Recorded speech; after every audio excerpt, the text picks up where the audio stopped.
Okay, let's finish reading The Slime Squad versus the Fearsome Fists. We're up to chapter I don't know. 10, aren't we? Yes, here to stay. As the hard-skinned monsters approached, Zill arched her back and shook her tail. Don't worry, boys, I'll trip them up with a slime line. I'll blast them with boiling goo, Danjo said. Ferp bounced onto his shoulder, and I can't wait to try out my brand new slimy invention on them. Wait, Plog urged them. What is Plog going to urge them to do? We charged in blindly before, and it got us nowhere. He saw that the curious crowd, led by the news pooper reporters, had followed the fists up the hill. All eyes were on the slime squad. We need a plan. Zill shot him a look. But the fists are nearly on top of us. Ice slime, Danjo, Plog cried. Aim low. Danjo pointed his right pincer, and a stream of blue slime shot out and hardened over the crumpled tin hillside. Knuckles and his gang started slipping and sliding back down the hill, smashing onto their backs. Good thinking, Plog, said Danjo happily. Plog turned to Ferp. Now quickly, what is your invention? Yesterday in the lab, I mixed a sample of your foot goo with slime samples taken from the three of us, Ferp said, pulling a handful of strange round capsules from inside his pants. I got some rather interesting results. Plog had no idea what the capsules might be, but he trusted Ferp completely. Zill, he said, can you keep the fists busy while Ferp shows us what this stuff can do? Can I? Ha! She threw back her poodly snout. Can a nug wasp eat nettles with its feet? I don't know. Can a nug wasp eat nettles with its feet? Plog soon learned that the answer was a definite yes. As the fist monsters pushed themselves up again, Zill ran from side to side, spitting out not one strand but two, but a whole cat's cradle of slime lines. Intricate as a spider's web, they covered the width of the canyon like gooey tripwires. This won't stop us from squashing you, Knuckles warned her. His blisters grew red with rage as he struggled to shove his way through the sticky strands. We'll tear you apart! There's a serious flaw with that plan. Danjo crouched down, aimed his left pincer under the strands, and sent red-hot slime flooding out over the ground. The rusty tin sizzled and smoked, singeing the fist's little feet. Or do I mean searing hot floor? That's got to be the worst joke I've ever heard, Plog smiled grimly as the fists roared and hopped up and down, tripping over more of the slime lines and cursing at the tops of their lungs. And the funniest thing I've ever seen. Wait till you see this, said Ferp, who was rolling his round, colourful creations in a little of Danjo's steaming slime. I've softened the shells. It's time to put my lotion into motion. Hey, said Danjo, I do the rhymes, and the four of us make the slimes. Ferp's froggy eyes were agleam, which means that now I can do this. What is he going to do? He leaped through the air and stuck to the side of a can. Then he threw down one of the balls. It burst over Knuckles, covering his rough, chapped fingers in sticky yellow goop. What is that stuff? Cried the fist. Get it off! Get it off! Knuckles' mum rushed over to obey, wiping the gunk from her son's tough skin, but Ferp leaped up and threw another slime ball as he did so, which coated her in the same mysterious stuff. Ew, she warbled. It's dripping down my back and making me tingle. Somebody wipe it away.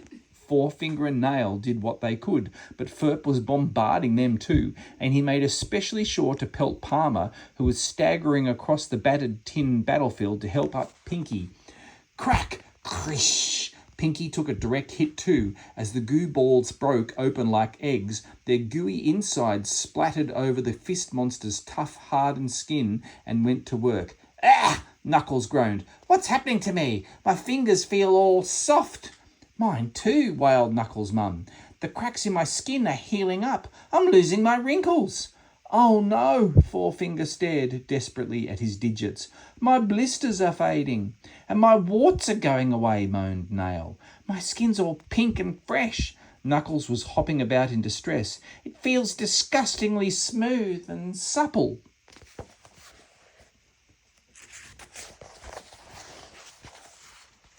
"And so it should." Ferp jumped back down beside Plog, Zill and Danjo, "because that goo I got onto you is the finest slimy ham cream ever invented."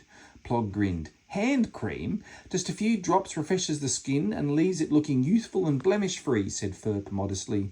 "But we're big, tough, ugly, hard-nut fists." Knuckles looked like he was about to burst into tears. "You've made us all soft and girly." "I'll show you girly," Zill retorted. She galloped up and clobbered him with a four-paw karate chop, then spun round and socked him in the face with her brushy black and white tail. "Ow!" Knuckles squealed, tumbling to the ground. "That really hurt." Nail and Forefinger charged in to help him, but Plog and Danjo rushed forward, grabbed a big soft thumb each, and swung the gang members round and round. Ka-clack, oof! The oversized fists collided and fell to the ground with a clatter. "Ouch!" Forefinger wriggled on the rusty metal. "That's sharp! I can't bear it!" shrieked Nail, rather melodramatically. Danjo beamed. "If you can't take the slime, don't do the crime. Not so tough now, are you?" "Without their blisters, dead skin and calluses, they have no built-in protection," Ferp explained, bouncing on top of the other two fist creeps and hammering them into the ground. Plog rounded on Pinky and Palmer. The former thugs were now soft and smooth as a baby's bottom, clinging together for comfort. "Are you ready to give up? Or do we have to give you a handshake you will never forget?" "No," Palmer pleaded. "We can't fight you anymore. We're too sensitive," Pinky agreed, sniffing noisily. "We don't stand a chance like this," Knuckles wailed. We surrender." "Yay!" The crowd sent up a huge cheer, which echoed through the rusty foothills as Plog, Zill, Ferp and Danjo rounded up the fist monsters and herded them all together.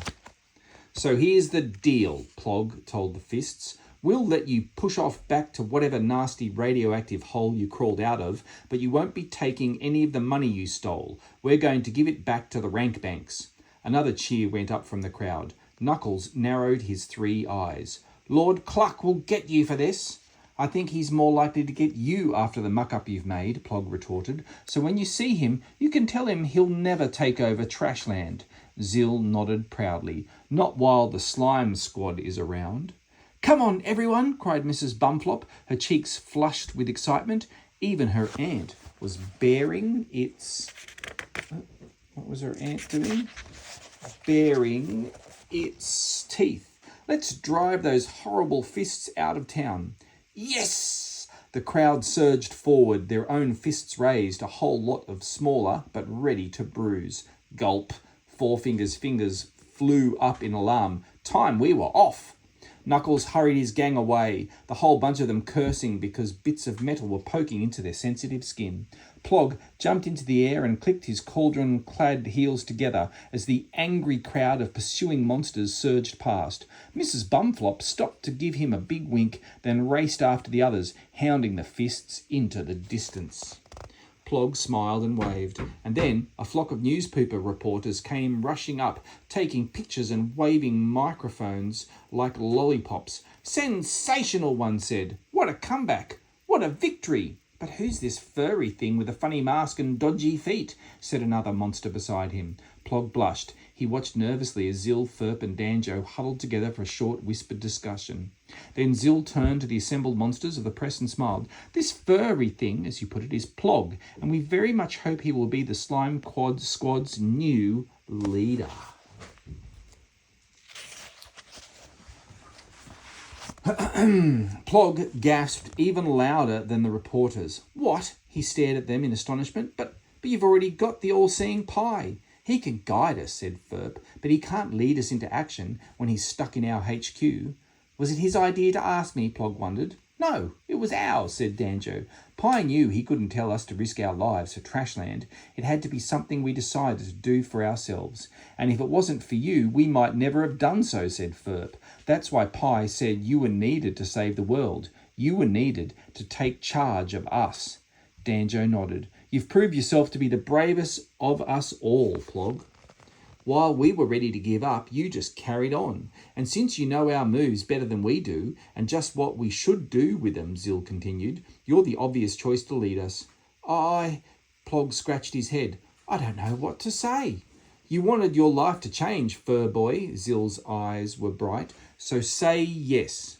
Everyone looked at Plog, and slowly, very slowly, a delighted smile spread over his face. All right, he said, I'm in. The reporters went wild with excitement. Zil hugged him, Danjo clapped, Ferp hopped about happily, flashbulbs flashed and cameras clicked.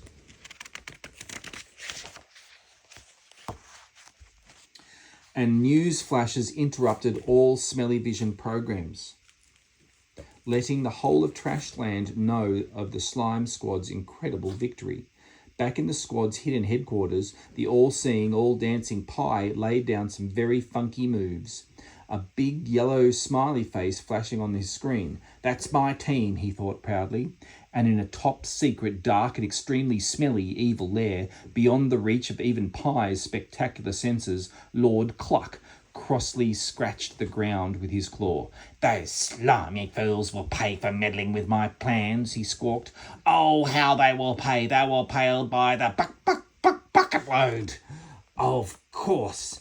A skinny, shadowy, big-beaked servant bowed low and lovingly. But, how are we going to pay for the next stage of your horrifying master plan? We're skint.